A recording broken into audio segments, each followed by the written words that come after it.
Ça fait plus de 12 ans que je travaille avec la Fondation Jérôme Lejeune et c'est un partenariat extrêmement important puisque un des sujets majeurs de notre société c'est la trisomie 21 et les déficits cognitifs qui y sont associés. Toute ma carrière, j'ai travaillé sur une famille de protéines qui s'appelle les kinases. Il y en a une qui s'appelle DIRK1A qui est impliquée dans la cognition, la mémoire, l'apprentissage, dont le gène est localisé sur le chromosome 21. Au cours des 6 dernières années, la Fondation Lejeune nous a apporté 1 100 000 € en avance remboursable qui nous ont permis de mener à bien toutes ces recherches. Nous sommes maintenant à une étape cruciale puisque nous détenons enfin un candidat médicament. Nous entrons dans une nouvelle ère qui est celle du développement préclinique et clinique de cette molécule.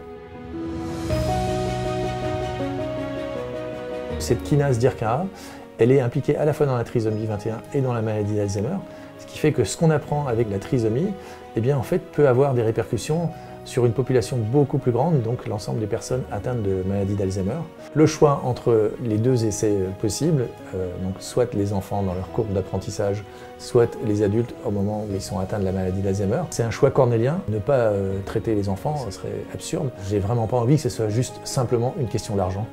Si on est biologiste, c'est qu'on s'intéresse à la vie, on a envie de la comprendre et on ne peut pas la comprendre sans la respecter. La science, de façon générale, c'est aussi la recherche de la vérité, s'approcher de la vérité. La vérité et le respect, c'est deux choses qui se conjuguent et c'est impossible de séparer l'un de l'autre. La levée de fonds que nous nous apprêtons à réaliser devra couvrir nos besoins financiers en 2021 jusqu'en juin 2022, afin notamment de réaliser les études précliniques réglementaires dans leur totalité, qui s'élèvent elles-mêmes à un montant de 2 100 000 €. Nous tenons à remercier la Fondation Lejeune de son soutien financier et nous espérons qu'il pourra être renouvelé.